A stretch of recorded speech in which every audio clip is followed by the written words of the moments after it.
The transport shuttle touched down with a gentle hum, stirring up a delicate cloud of copper-red dust across Varela 3's fractured lunar surface.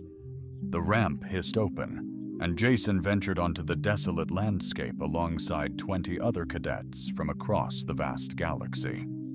The celestial canvas above showcased a mesmerizing dusky blue-violet swirl, devoid of the sun's direct light. An ethereal radiance, filtered through a colossal gas giant nearby, painted the landscape with haunting shadows. A frigid wind lashed against his bare face, a biting caress that left a parched sensation in his throat. He squinted, his gaze drawn to the distant horizon. The terrain unfolded into rugged plains, punctuated by stark black rock formations and bizarre, bulbous alien flora that clung tenaciously to the earth, resembling tumors erupting from the barren soil. This marked the climactic, fifth, and ultimate trial of the Galactic Academy's harrowing survival gauntlet. And if you're still watching, comment, "I'm ready to prove Earth isn't weak," because this is no simulation. Stripped bare, no weaponry, zero tools, and crucially, a total absence of sustenance. That final stipulation was relentlessly hammered home during the shuttle transit. All pre-prepared nourishment was seized, and any endeavor to fabricate calories via technological means would immediately render the cadet ineligible. The core mission? Endure for a complete 5 planetary rotations, marginally less than 100 Earth hours, utilizing exclusively the moon's natural provisions. The air, though breathable, felt stale and acrid, offering scant comfort in this desolate expanse. Cadets dispersed, hastily erecting makeshift shelters from thermal blankets, while others clustered near the landing zone, seeking solace in numbers. Coming from species accustomed to meticulously regulated diets in advanced biochambers, the concept of foraging was utterly foreign to most. Their survival blueprint hinged on resilient energy shields, concentrated calorie provisions, and drone-assisted simulated hunts. Jason, conversely, hailed from a starkly contrasting reality.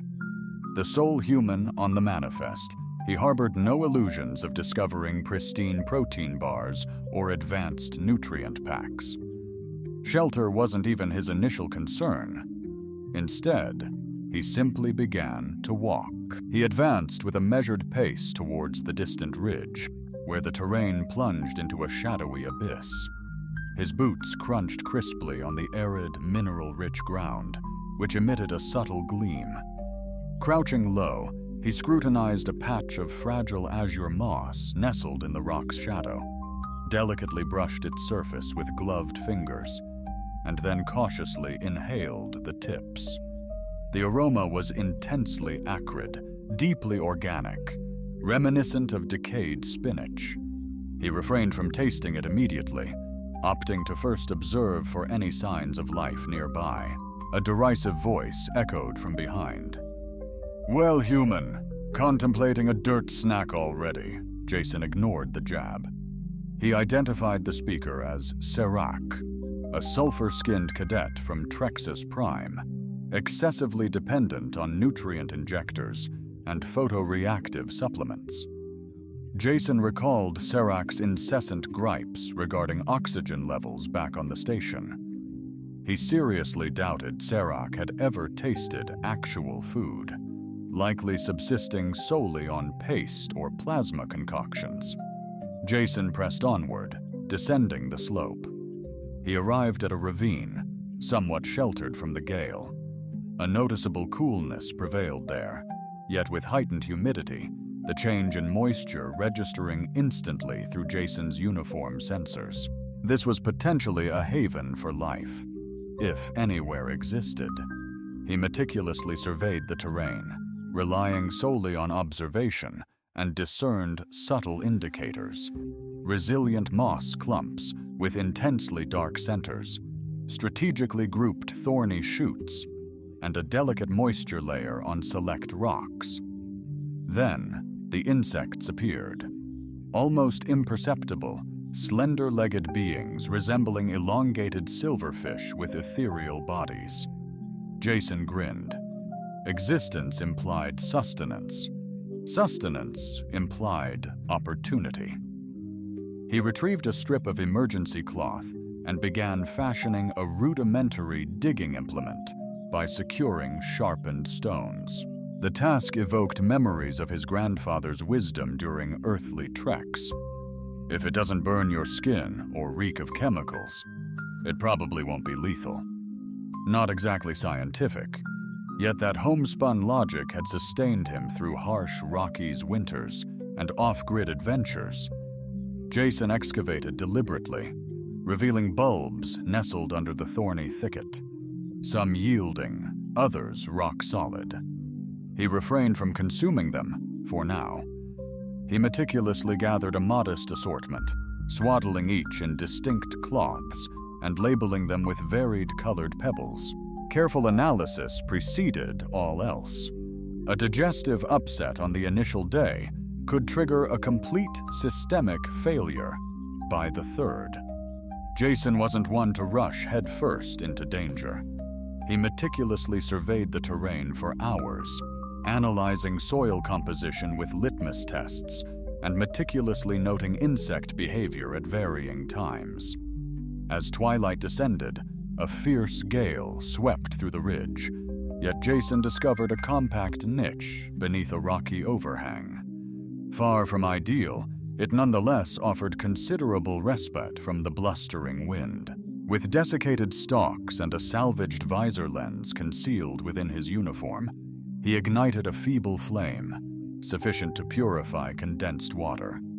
Surrounding the fire, he arranged petite, folded metal receptacles, each containing a specimen he had unearthed.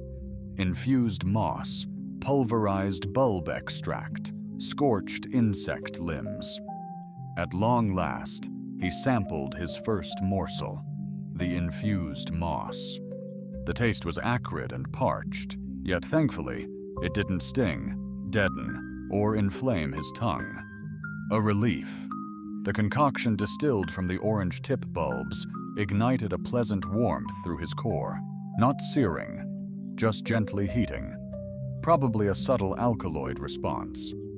He registered this internally and cautiously swallowed a sip of his purified water. Sleep arrived fitfully, but not due to dread. Jason's body was honed to cyclical sleep, designed for brief periods of restorative rest amidst vigilant awareness. Yet his thoughts were a whirlwind of strategies. The next day, he'd experiment with various blends, perhaps even fermenting one of those viscous stalks. Sustenance wasn't the goal. Functionality was. Energy could be delivered incrementally. At dawn, leaving the alcove, a damp cloth brimming with violet lichen in hand, he noticed 2 cadets already collapsed near the arrival zone. Sirach stood out, complexion ashen and gaunt, his lips tainted with the bitter taste of bile. Jason walked over, silently placed a leaf-wrapped bulb nearby, and continued onward. Should Sirach possess any sense, he would observe the human's ensuing actions. Yet Jason remained indifferent. He sought not admiration, but rather the culmination of his purpose. Dawn unfurled with an arid gust, and the ceaseless whisper of dust pirouetting across the desolate valley. Jason emerged from his confining refuge, liberating his uniform from clinging soil and lichen shards. His spine protested from the unyielding terrain beneath, and his legs throbbed from yesterday's relentless crouching. Yet he persevered, alive, hydrated, and if not satiated, then vibrantly operational. He embraced it as an auspicious omen. A swift audit of his harvested specimens showed which retained their vibrant hues overnight versus those succumbing to oxidation or decay, a crucial insight. As the sun tentatively pierced the thick atmosphere, he provisioned a compact bag with stalks, bulbs, and a clutch of roasted insects cocooned in a folded polymer sheet. His journey ventured further into the gorge, isolating him from the bustling cadet encampment. No explicit regulation forbade dispersion, yet the others congregated near the drop zone, seeking mutual warmth and communal resources. Jason craved solitude, granting him the autonomy to experiment, to scrutinize, to falter unobserved, sharpening his edge. As he navigated a bend in the cliffside, he unearthed a novel realm, deeper soil blanketed with speckled fungal blooms. The locale was chillier, subtly moist, reeking of decomposition. He halted, stooping to scrutinize the mushroom-esque formations. Predominantly stubby-stemmed, caps flattened with bizarre, spiraling ridges. He discerned 3 variants, each exuding a unique aroma, one zesty, one metallic, one acrid like scorched coffee beans. A collection of gentle gray fungi thrived by a runoff stream, murmuring softly over moss-draped stones. He probed a cap with a sharpened twig. No shift in hue, no stirring. Promising. Jason sliced one open with his makeshift blade. The interior displayed blue veins, yielding and porous. Applying heat to a metal fragment with the substance, he keenly observed its reaction. It effervesced momentarily before solidifying into a wax-like consistency. Methodically gathering samples, he carefully placed them in ventilated receptacles, then proceeded towards a cluster of creeping vines snaking across the terrain. Noticing minuscule bite imprints from insect jaws, he interpreted this as a compelling indicator. If even insects dared to consume it, perhaps he could too. Yet he wouldn't wager everything at once. Gradual experimentation, measured introduction. That was his strategy. A taunting voice reverberated through the crags.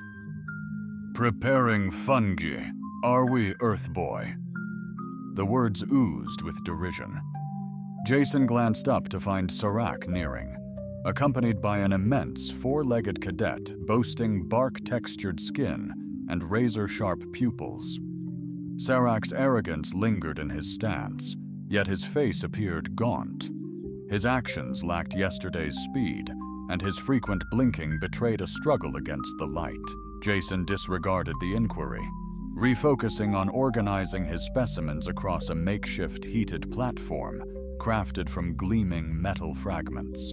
Vapor curled upwards from the initial mushroom slice. The aroma permeated the room. Rustic, with a faint tang, yet intriguing. Serac scoffed, amusement lacing his tone. "Seriously, you believe you'll conquer this trial by nibbling on mushrooms? Pathetic." Jason remained silent, expertly turning the specimen with his twig, observing the delicate caramelization.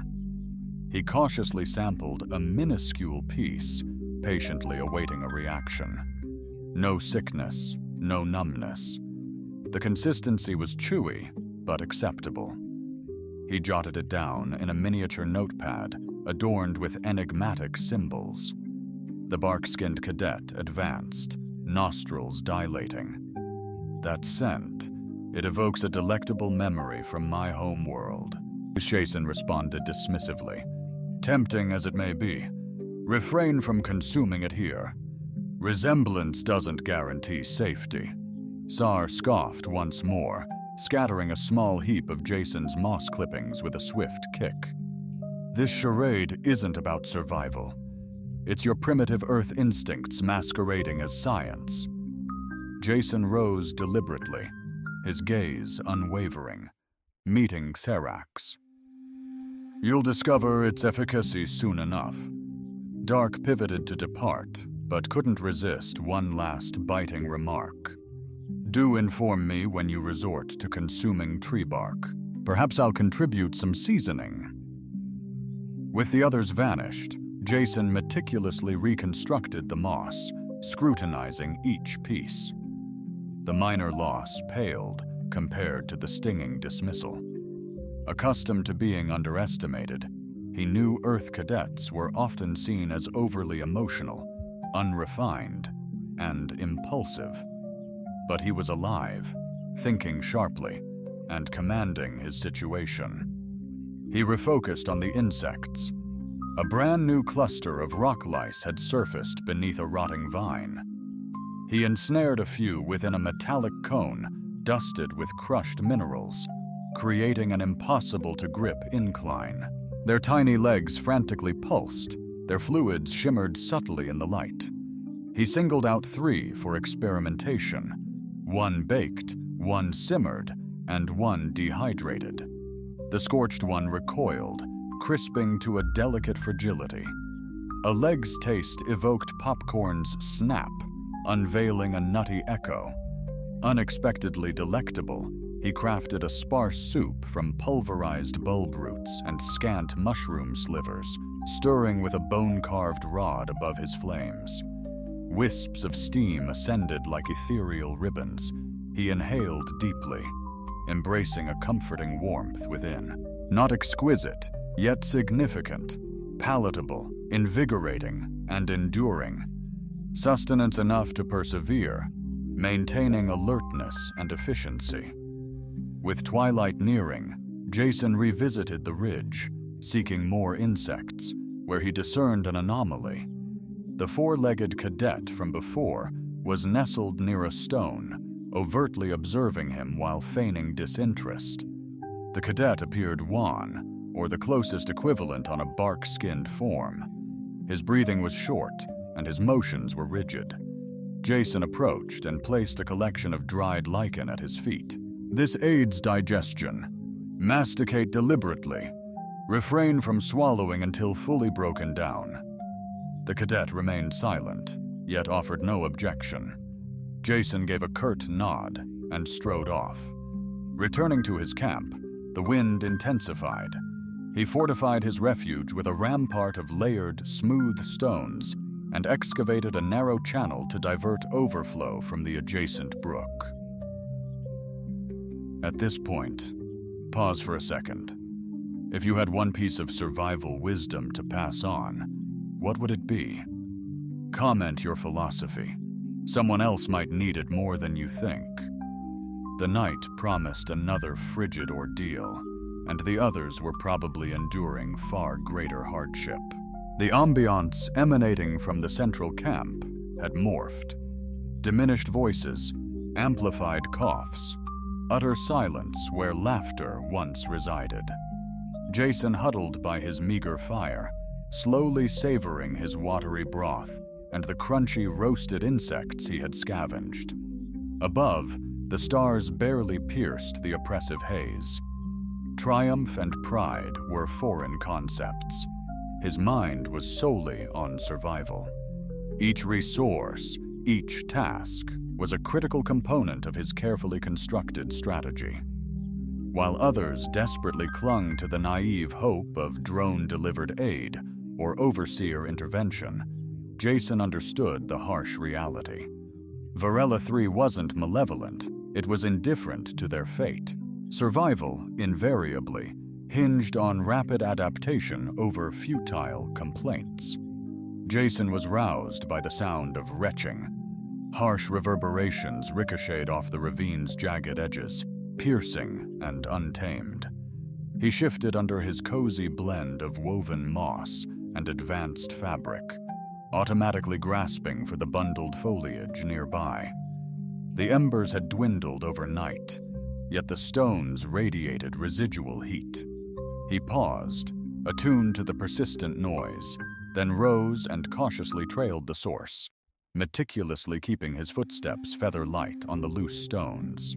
Concealed beyond a jagged twist in the rock face, he pinpointed the origin. A young trainee, Velk, insectoid in form and delicately built, was crouched low on his sharp claws, viscous fluid oozing from his jaws.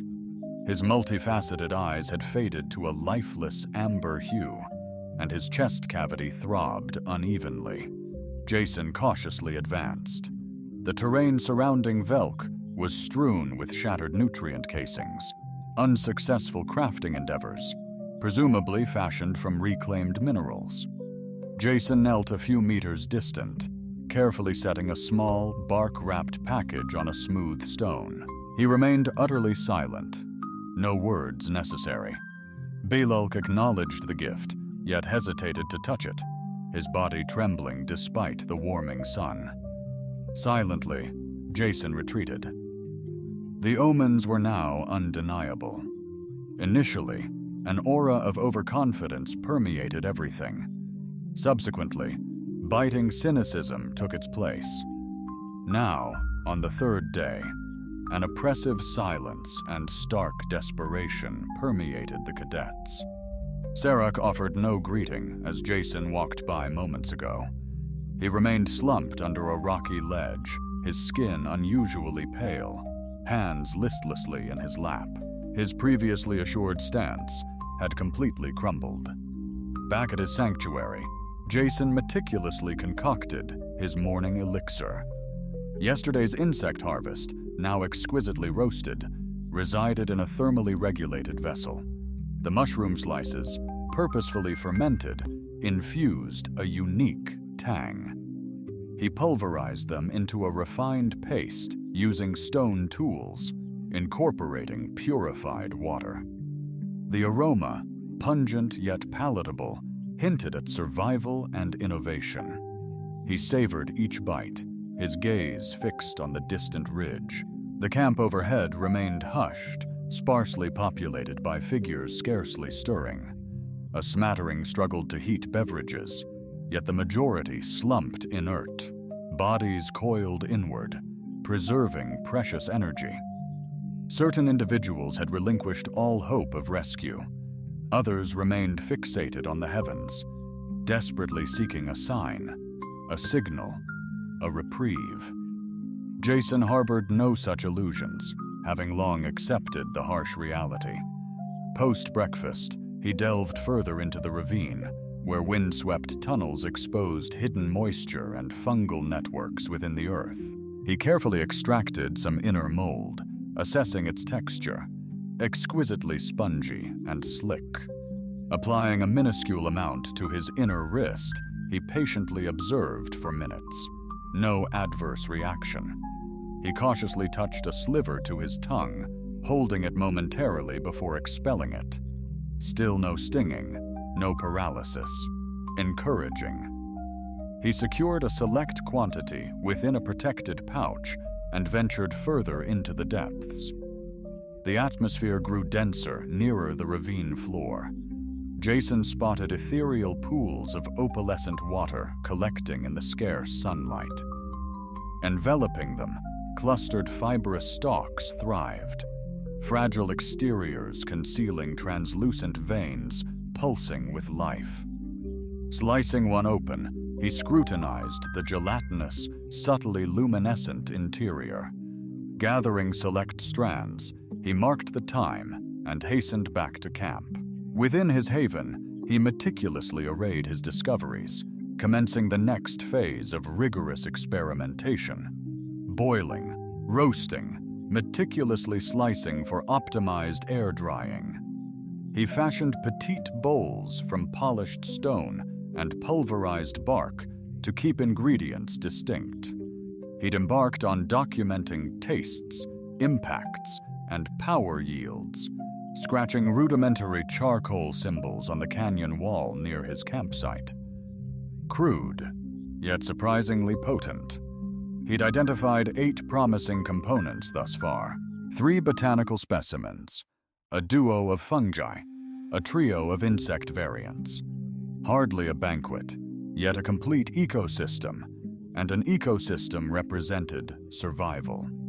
That afternoon bore witness to the initial failure. Jason was carefully monitoring a fermentation vat when he registered a dull thud.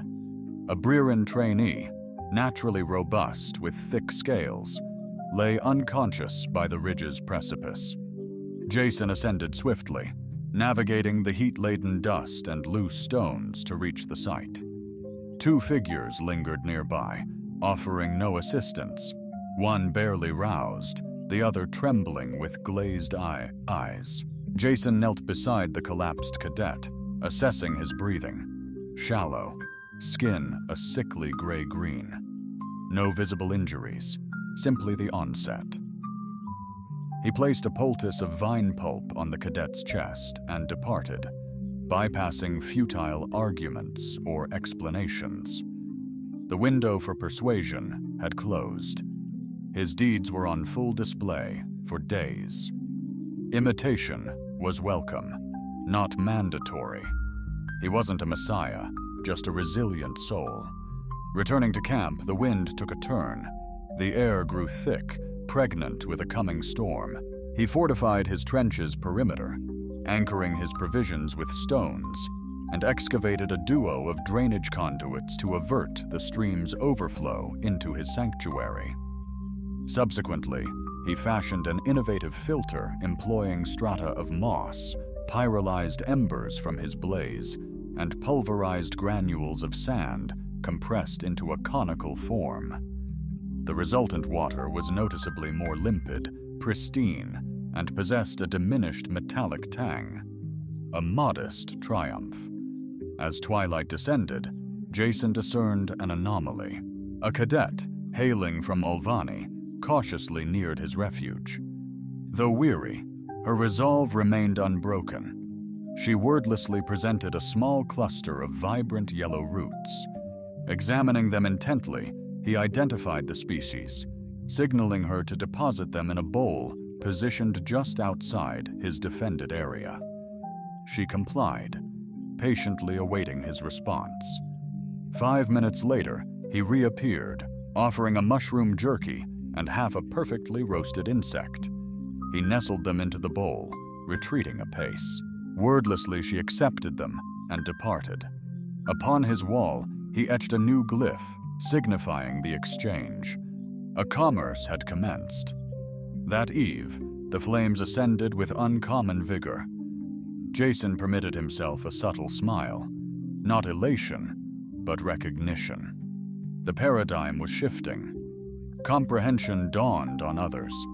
The established order never prioritized tech, brute force, or mere survival expertise. It rewarded evolution, and Jason had evolved swiftly. He reclined beneath his haven, hands interlaced behind his head, gazing at the subtle starlight filtering through the dense atmosphere. Far off, a cadet's cry echoed, a blend of agony and bewilderment, perhaps both. He remained immobile. He had exhausted all his options. The vigilant might still alter their trajectory. The inattentive had irreversibly determined their destiny. This epitomized survival's essence. Not fanfare, not brilliance, merely tranquil, systematic perseverance. And Jason excelled at perseverance. Jason stirred awake to the scent of rain and the delicate echo of excavation. His eyes peeled open, gradually acclimating to the faint light seeping through a muted emerald sky streaked with sluggish clouds. The moat encircling his meager abode overflowed with languid runoff, the water a viscous slurry of clay and scattered refuse. He stirred, raking a hand through his disheveled mane, intently listening. Close by, another soul mirrored his actions. He donned his weatherproof gear and ascended to elevated terrain, taking cover behind an outcropping that dominated the modest depression where numerous cadets had initially congregated. His observation validated his gut feeling. A trio was huddled around a rudimentary filtration system constructed from layered foliage and stones, striving to purify murky water.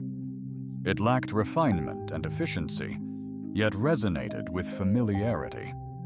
His creation, or a humble facsimile. The Olvani girl stood out, visibly leaner, her movements now agile. She guided a male cadet with a tentacle arm, burdened by a limp, to reposition a boulder, enhancing the drainage flow. Jason watched silently, retreating down the incline without intervention. At his haven, the tempest had unsettled a cornerstone. He reset it, inspecting the secured specimens under the massive boulder, his repository. The mushroom culture had transformed beautifully, now a sturdier texture, light tan, freckled with verdant specks.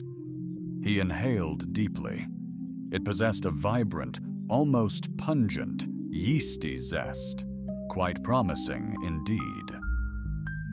He meticulously pressed some into a smooth, flat disc and left it on a warm plate to desiccate. Close by, he prepared a smaller portion, integrated it with moss within a sculpted stone bowl, supplemented it with purified water, and gently coaxed it into a flavorful broth. The unexpectedly delightful fragrance emanating from that concoction genuinely astonished him. Earthy and profoundly comforting, like sun-baked bread kissed by a rain shower. Memories of forest feasts, crackling fires, and damp socks flooded his mind. He paused, savoring the anticipation before indulging. His first sip was broken when he spotted movement along the lower bank. Serac was there, isolated, his gaze fixed across the ravine. His bearing was more upright than Jason remembered. The hunger still painted his skin pallid, yet a spark of comprehension flickered in his gaze. Gone was the arrogance, the disdain, replaced by a newfound understanding. Jason remained silent. Deliberately, he rose and produced a solitary, withered lichen leaf, snapping it in twain. One half he reverently placed within a bowl. The other he carefully wrapped within a piece of cloth.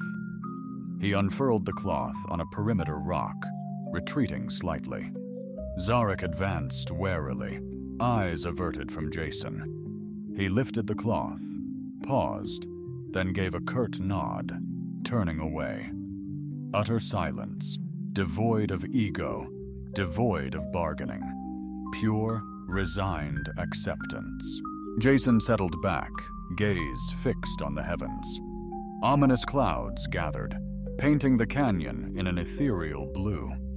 He sensed the transformation acutely. An unspoken fracture now cleaved the cadets. The veneer of invincibility had shattered. Ravenous hunger had eroded their cultures, their learned theories, and their sophisticated protocols, leaving only raw instinct. His former imitators now openly emulated him. Others, such as Serac, had definitively abandoned all pretense. Later that day, an odd, rhythmic clicking jolted Jason awake. He ventured westward towards the unique grove of spiraling flora he'd unearthed days prior, the sound amplified with each step. He halted behind a large rock, observing. Velk, the insectoid trainee, was kneeling, meticulously attempting to lure a swarm of insects from the roots using a scoop-like instrument. His actions were unstable, his weary body jolted. He snapped his head when he spotted Jason. His mandibles clicked in alarm, but Jason extended his hands and gently approached him.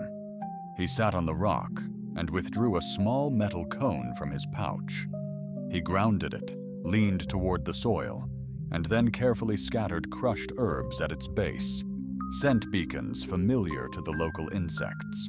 Almost instantly, a clutch of long-limbed beings emerged from the root system, lured by the recognizable signal. Velk gaped, utterly astonished. Jason gestured with the cone, directing his attention to the insects. Velk extended shaky claws, gathered the creatures, and deposited them into a thermally regulated pouch. No gratitude was offered. He merely replicated the process, achieving a more bountiful harvest this time. Jason abandoned him to his task. Upon returning to his sanctuary, he discovered a new cadet had materialized, a Zavilian boy, azure-skinned with intricately webbed fingers. He proffered a diminutive, moss-laden root, earnestly seeking a barter.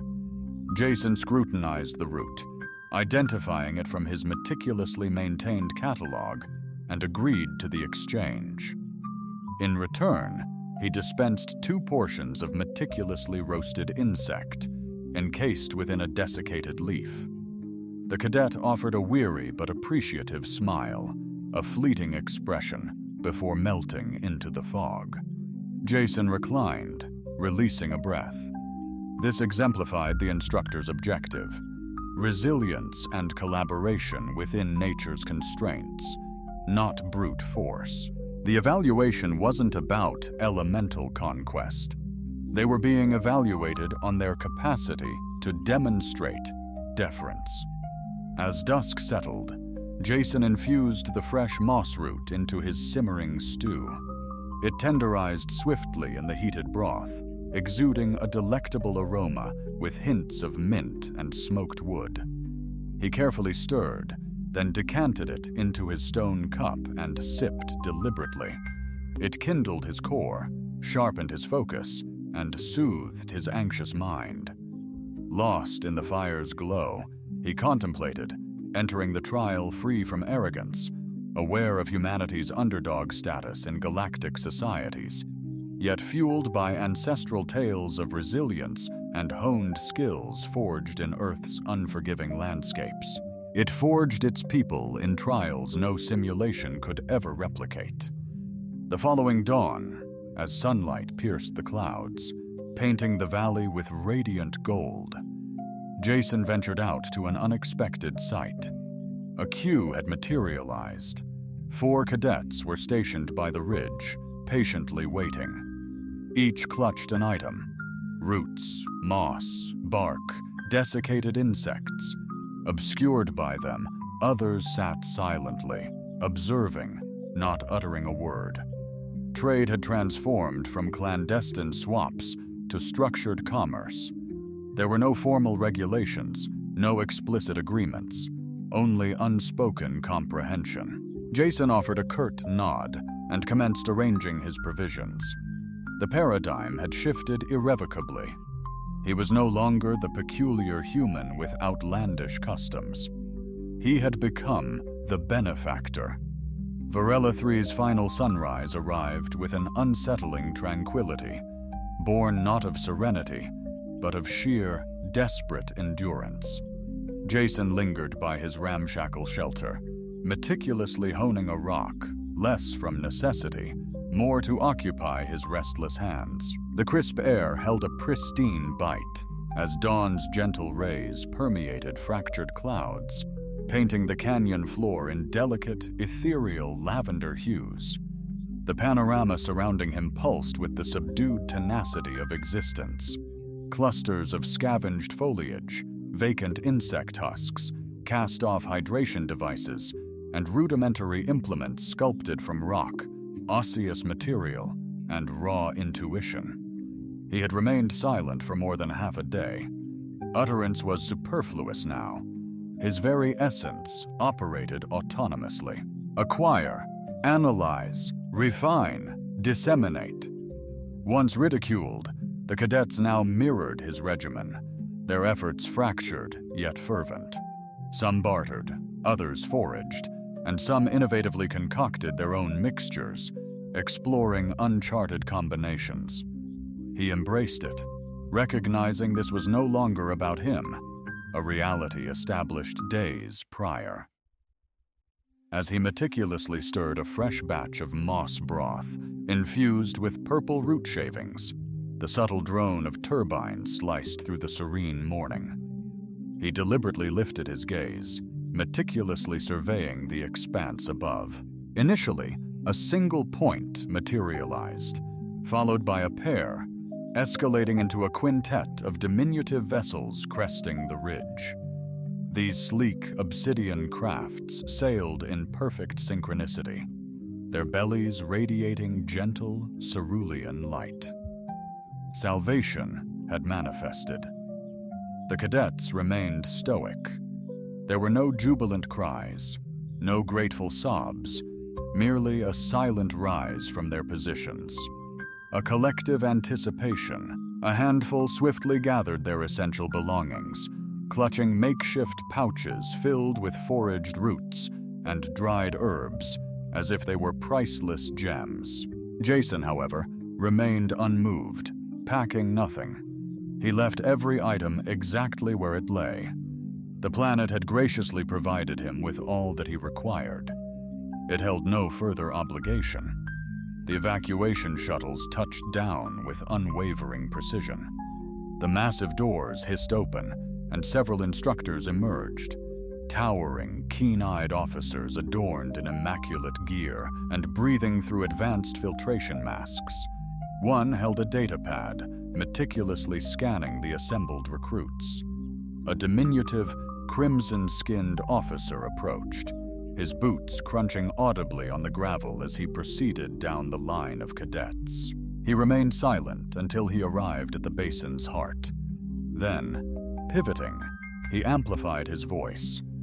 "Cadets, the survival phase has concluded. Embark on the shuttles individually for comprehensive medical assessments, nutritional rebalancing, and thorough performance reviews. Ensure no unapproved plant life, wildlife, or minerals are brought aboard. Your adherence will be meticulously observed." Jason was still silent, simply observing the others begin their movements. A cadet faltered momentarily, his stride disrupted, before a comrade offered a helping hand. Closer to the front, Sarak tightly embraced a collection of bark scrolls, murmuring in hushed tones. Jason brought up the rear. Approaching the shuttle, he was intercepted by an instructor. "Identification?" the officer inquired. "Jason Carroll." The mentor scrutinized the datapad, then assessed Jason's attire. Smeared with grime, adorned with fiber and moss fragments, yet undamaged. His stance remained erect. His gaze was lucid. "You seem sufficiently nourished," Jason affirmed with a single nod. "Indeed." The mentor inclined his head inquisitively. "No technological aid, no energetic sustenance. Caloric sustenance, locally sourced. Moon's bioorganic composition, 93% deemed benign Sans lab verification, achieved through iterative experimentation. Instructor's prolonged scrutiny. A brazen maneuver. Jason remained impassive. Officer yielded. Shuttle's interior, chilled, aseptic. Subdued beeps echoed as cadets traversed scanning portals. Jason remained motionless as a scanner assessed his physique, noting nutrient density, hydration levels, and muscle degradation. A display flashed. An attendant offered him a hydration pack, indicating a vacant seat near the cabin's entrance. The others trickled in silently, each subdued. Upon Velk's arrival, he momentarily hesitated, Tenny subtly gesturing towards Jason. He offered a curt, respectful nod, without uttering a word, then proceeded down the aisle. Jason reciprocated with a nod. As the shuttle ascended at last, Jason gazed out the window, watching the camp diminish below. His sanctuary, the foxhole, the pristine spring, the rock where he'd cure mushrooms at dawn. It all endured, untouched, preserved for eternity. It was now claimed by the moon and the relentless passage of time. The spacecraft gracefully soared, entering the stratosphere. The cabin hushed. Then, a voice echoed from the intercom. Tranquil, artificial, structured. Performance evaluation is now commencing. A screen materialized above each cadet, showcasing their name, vital statistics, and time-stamped record of trial conduct. The system vocalized entries and abbreviated statements. Subject, Sarik, encountered initial challenges in environmental acclimation. Severe nutritional deficiency evident by day 3. Subsequent revitalization noticed following integration of communal provisions. Condition, sustained. Output, Suboptimal. Subject, Velk. Crucial metabolic collapse averted via late-phase outside assistance. Renewed operational state, sustained. Output, borderline. Next was Jason's case study. Jason Caro. Autonomous acclimatization from inception. Autonomous identification of a dozen sustainable nutrient provisions. Engineered advanced purification, cultivation, conservation infrastructures. Commerce and supply chains activated proactively. Zero external assistance required. Outcome, survival achieved. Execution, exceptional. Tranquility resumed. Jason riveted his gaze on the viewport. The colossal gas planet dominated the vista, encircled by icy fragments, projecting extended azure penumbras across the transparent barrier. He offered no comment. He betrayed no joy. Upon the shuttle's arrival at the orbital station, the cadets alighted and were escorted to medical isolation. Jason was immediately pulled aside from the others and guided to an interrogation room. Within, a composed officer stood before a clear console. She glanced up as he came in. "Jason Carroll," she announced. "Have a seat." He complied instantly. She initiated the display, projecting a poignant record of his lunar sojourn. Vivid images danced across the wall. Him meticulously gathering moss, ingeniously preparing insects, generously sharing sustenance with unspoken empathy.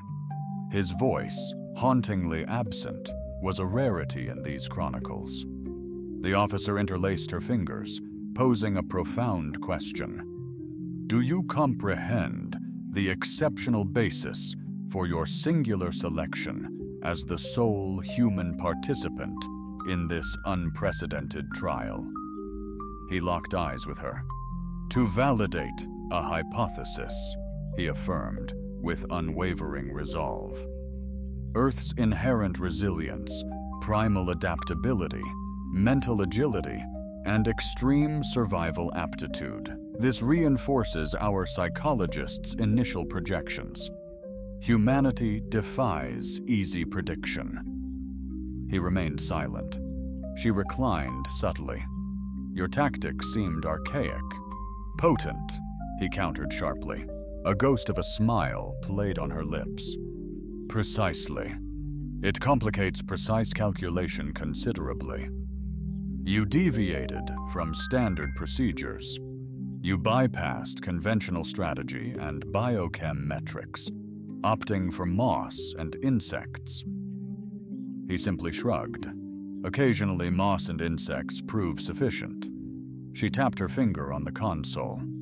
"Instructors aim to integrate your field exploits into upcoming mixed-species survival program training. Your techniques will be meticulously recorded." Jason vehemently disagreed. "Refrain from documenting them. Immerse them completely," he urged. The officer arched an eyebrow. "You favor simulation over pedagogy." "Not at all," he replied steadily. "I champion authentic experience over mere words." She hesitated, then gave a curt nod. "Dismissed." Jason rose and exited the room. Strolling down the station's corridor, his reflection shimmered in the gleaming wall panels. A uniform stained with mud, disheveled hair, and intensely focused eyes. He didn't resemble your typical star cadet. He didn't have to. His demonstrated resilience wasn't gleaned from textbooks or sterile labs. It stemmed from the gritty earth, from embracing setbacks, enduring hardship, cherishing quiet reflection, persisting through trial and error until a solution emerged, and relentlessly repeating the process. No civilization, no governing body, no sophisticated code could engineer that kind of spirit. He didn't just win, he persevered, showcasing unwavering resilience. Sometimes, Real experience speaks louder than textbooks. If you believe that too, drop a yes in the comments.